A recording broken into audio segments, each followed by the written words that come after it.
bidang pertanian adalah A, 1 dan 2. Oke, Rhizobium leguminosarum tadi yang ada di akar tumbuhan yang punya kemampuan mengikat nitrogen dari atmosfer ke tanah sehingga tanahnya subur. Maka ini di bidang pertanian. Kemudian ada Nitrosomonas. Nitrosomonas dia yang merubah nitrogen yang tadi dibawa ke tanah jadi amoniak ya, dirubah itu menjadi nitrit gitu. Baru itu nanti diserap ya oleh tumbuhan. Jadi ini membantu juga. Jadi itu berhubungan dengan nitrogen ya. Nitrosomonas, nitrofokus itu berarti berhubungan dengan nitrogen, berarti mengikat nitrogen atau merubah nitrogen. Nah, itu berperan dalam bidang pertanian. Kemudian E. coli, ya ini sih di pencernaan manusia. Kalau sekarang ini jadi media untuk bioteknologi E. coli itu. Untuk bikin insulin. Streptomyces griseus ini menghasilkan apa ya? Ada yang masih ingat? Streptomyces depannya pokoknya Streptomyces, ada griseus, ada aureus, depannya ada aurifacien. Streptomyces aurifacien, Streptomyces griseus ini menghasilkan antibiotik. Ya, jadi antibiotik yang berperan dalam bidang kesehatan. Nah, sekarang 18.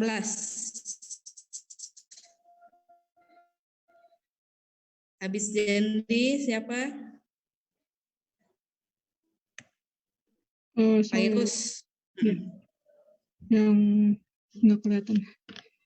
Nomor 5 bukan sih? Oke. Diplobacil. Yang mana? Itu nomor yang 1, 2, 3, 4, 5. Iya. Nggak kelihatan nomornya. Yang mana? Bentar. Diplobacil. Berarti ini ya.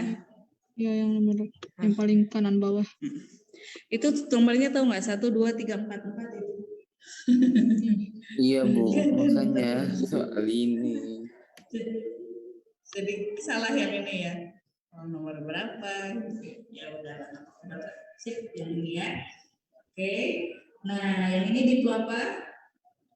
Diplococcus. Diplococcus yang ini? Bacillus. Mono. Bacillus. Yang ini mono. Coccus. Yang ini?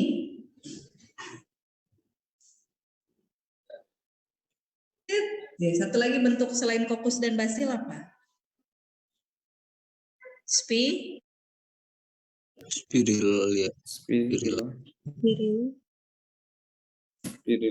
Fibrias. Spiral. Ya, ada spirillum, ada ya. Masuk ke kelompok spiral ya, spiral jenisnya banyak.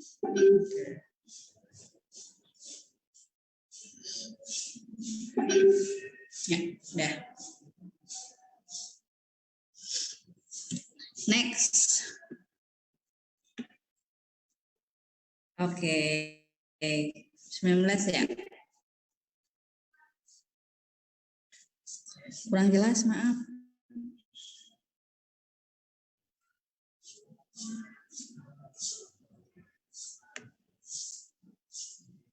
Bakteri yang menggunakan cahaya matahari sebagai sumber energinya. Bakteri memiliki pigmen fotosintetik. Pada saat itu, bakteri itu termasuk dalam kelompok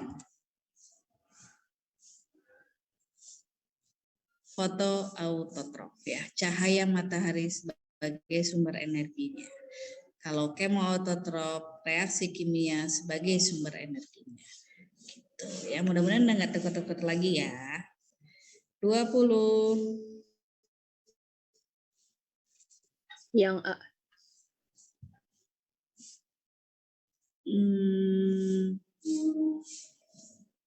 Oke. Bakteri yang berperan dalam pertanian dan cara bersimbiosis dengan tumbuhan adalah Rhizobium leguminosarum. Lactobacillus bulgaricus tadi sudah ya. Ini apa namanya? Yogurt ya, Candidatus. Ini mah kelompok jamur. Nitrosomonas sudah. Bakterium papaya. Ini yang biasa ada di papaya. 21. Iya, Bu. Kayaknya yang C. Archaebacteria memiliki struktur yang berbeda dengan Eubacteria karena Agarabacteria jawabannya C, tidak memiliki peptidoglikan pada dinding selnya. Yap, ya. Masih ingat satu yang membuat Archaebacteria keluar dari bakteri? Satu, Dinding selnya itu berupa Dinding lipid. selnya dinding sel lipid. bukan peptidoglikan. Terus Terus hidup di tempat ekstrim. ya, hidup di tempat ekstrim, ada lipil, ada termofil, ada yang hidup di kondisi oksigen rendah atau bakteri metanogen. Terus 3, Strukturnya mirip eukariotik. struktur DNA-nya mirip eukariot. 4,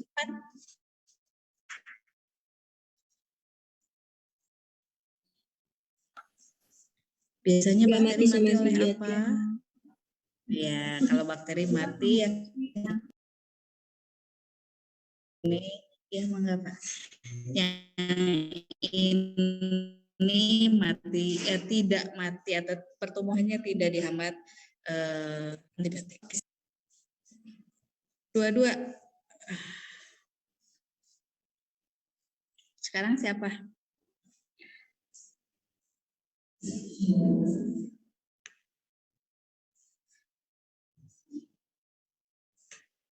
Giliran siapa sekarang? Yunda bukan? Saya, Bu. Oh, Yunda barusan ya? Ya, Bu. Langsung Ji. 22. Streptococcus. Streptococcus.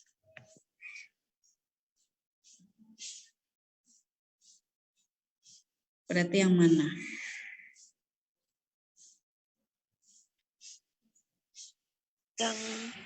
Yang D bukan, Bu. Ya, strepto itu kayak tasbih kokus. Kalau streptobacil berarti kayak rantai, itu streptobacil. Kalau kayak tasbih streptococcus. Betul ya. Kalau yang ini apa? Staphylococcus. Staphylococcus ya. Monococcus, Diplococcus, Streptococcus, Staphylococcus. Yang ini Sarcina. bentuknya kayak kubus sarkina namanya ya, sarkina. Oke. 23. Oh, balik lagi ke atas ya. Ada lagi. Rhodophyta, Bu. Oke. Ingatnya ini eritrasit, rhodophyta. Kalau Phaeophyta pigmennya apa? Dominannya?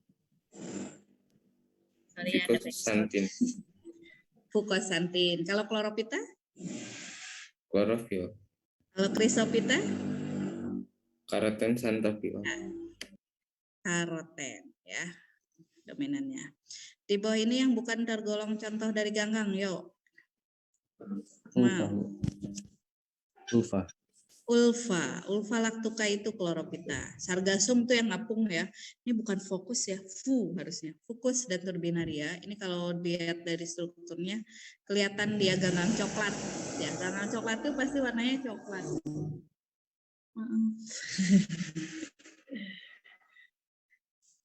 25. Ayo lanjut.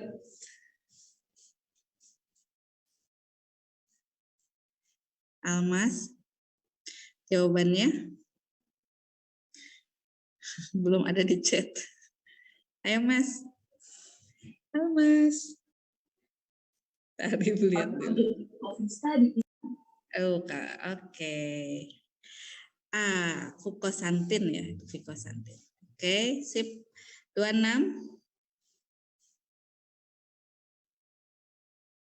Alga yang dimanfaatkan untuk agar-agar adalah yang A bukan? Ya, Gelidium dan Echema. Pokoknya ingat gini, kalau buat agar-agar G ya. Itu G, G. Echema, G. Yang kedua Gelidium, yang ketiga Gracilaria. Itu buat agar-agar. Itu rhodophyta ya. Kalau ulva ini chlorophyta, Turbinaria sargassum ini phaeophyta, Spirogyra ini chlorophyta, ini kelompok chloro ya. Jadi EGG, Galidium, Echema, dan Gracilaria. 27.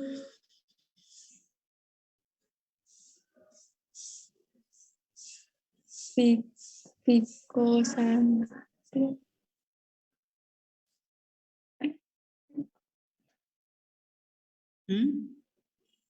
Kriso. Pikosantin. Fucosantin itu phaeophyta, ini Chrysophyta.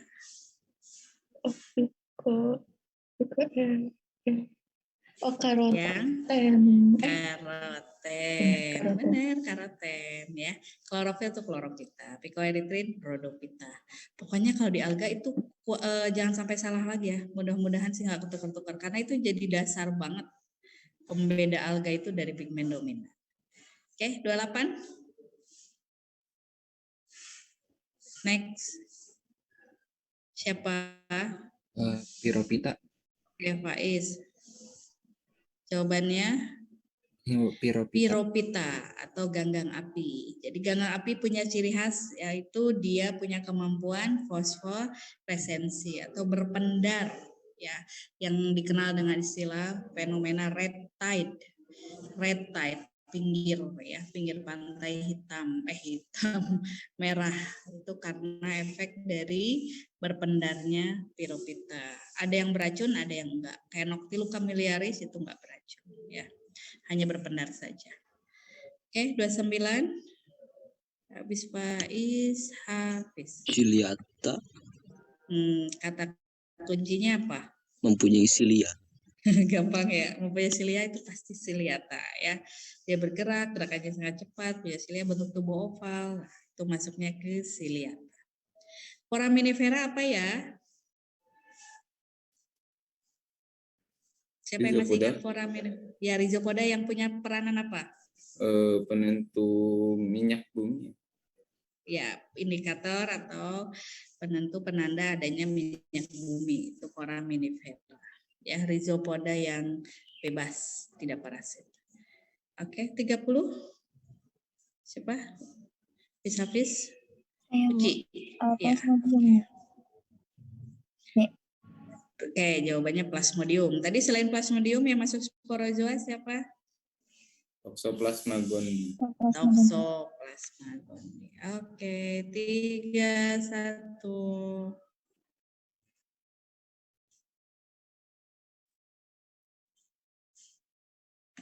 Lukman. Yang C bukan. Ganggang merah yang C. Echema spinosum ya. Oke, ini yang lain enggak? 32.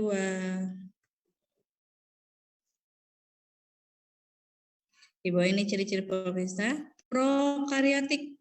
Pada umumnya berklorofil, mau buat makanan sendiri, bersifat fagositosis, memiliki pirenoid untuk menyimpan amilum dan habitat di tempat lembab serta lingkungan berair. Protista mirip tumbuhan yang mana? Protista mirip tumbuhan atau alga? Mana, Fis? Fakih? 235 bukan, Bu? Ya, pada umumnya berklorofil karena alga ya. Membuat makanan sendiri dia autotrof, memiliki pirenoid yang berfungsi menyimpan amilum ya. Jadi kalau satu salah karena harusnya eukariotik kalau protista mirip tumbuhan. Kemudian nomor 6 salah, kenapa? Sebenarnya dia nggak di tempat lembab ya. Kebanyakan alga itu dia di perairan habitatnya. Kalau di tempat lembab itu ada sebagian cyanobacteria, sebagian besar tuh lumut sama paku. 33. Balik lagi siapa?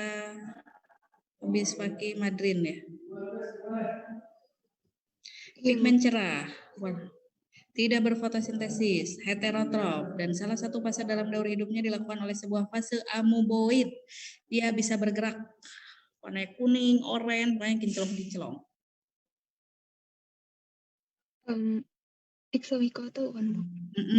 Myxomicota atau jamur lendir. Ingat ya, ada protista mirip jamur. Ada dua jenis protista mirip jamur, jamur air, Oomycota, dan jamur lendir, Myxomicota. Nah, Myxomicota, jamur lendir ini uniknya dia punya fase, namanya fase bergerak, fase amoeboid. Jadi dia akan bergerak maju pada saat dia mencari makan.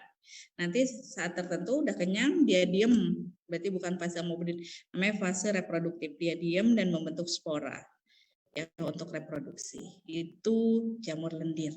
Jadi fase amoeboid khasnya ya. Di Myxomicota. Oke, habis Madrin. Coba Fatan ya, balik.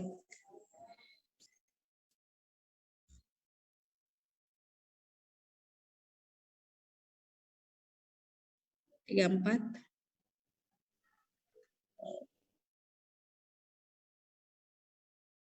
Ada? Ayo, Fatan. Ada Bu. Jawabannya? Oke, jamur air tidak dimasukkan ke dalam kelompok jamur, masuk ke kelompok pasita karena dapat membentuk spora yang berflagel atau zoospora ya. Oke, ada 3. Satu lagi, satu itu spora berflagel, 2 yang membedakan.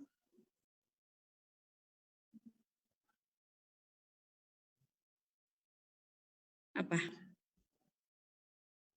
Hifanya bersekat apa tidak? Tidak bersekat. Tidak bersekat. Ya, kalau sebagian besar jamur kan bersekat ya, kecuali Zygomicota.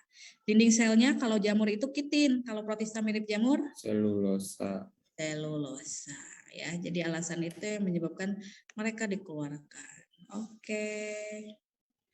35 Salman. Bergerak dan menelan mangsanya bukan, Bu? Ya, jamur lendir digerakkan mirip hewan selama sebagian hidupnya karena bergerak dan menelan ya. Jadi dia maju-maju, ngasih enzim, telan gitu-gitu. Supaya menyerap ya, lebih tepatnya. Oke, jawabannya A. Kemudian terakhir Zahra.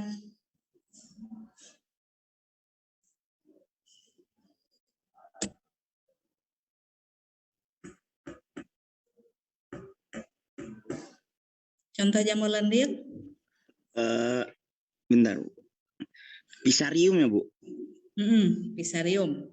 Pythium, Saprolegnia, Phytophthora, Citridiales itu masuknya ke jamur air atau Oomycota. Yang Saprolegnia ini parasit biasanya di insang ikan. Jadi ikan yang jamuran ya di kulitnya itu Saprolegnia. Kalau Phytophthora biasanya di tumbuhan, ada di kentang Phytophthora investan ya, ada di daun tembakau Phytophthora nicotinae. Itu parasitnya di tumbuhan. Pythium sama Citridiales juga. Jadi yang jamur lendir hanya yang Pisarium ini. Oke, selesai. Ada pertanyaan? Insya Allah pasti bisa ya. Intinya harus mau ngutak-ngatik, misalnya dengan bikin kemarin mind map, kemudian nanti diingat-ingat ya, ada kalian coba hubungkan dengan sesuatu, kerjain soal, itu membantu. Hari Kamis ada ulangan lain nggak? Atau biologi aja?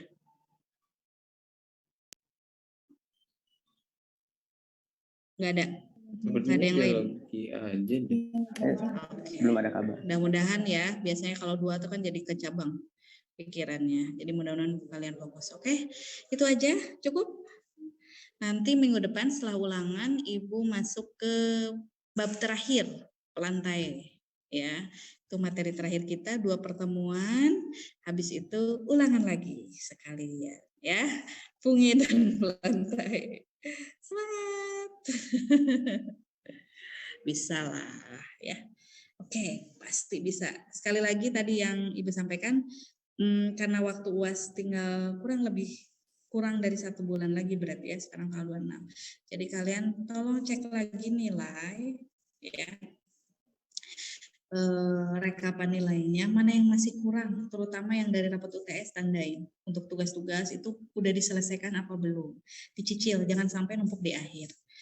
Oke, pastikan tugas bisa optimal karena itu sangat membantu. Yang belum remedial, ditandain mana yang belum remedial. Insya Allah nanti untuk biologi yang belum tuntas di UH1 dan belum remedial di UH2, kita akan lakukan pada saat menjelang UAS. Ya, sekalian kalian persiapan untuk UAS biologi. Nanti di akhir kita review sebentar, masih ada waktu sepertinya Ibu bisa adakan review materi semester 1. Semangat semuanya. Cukup ya?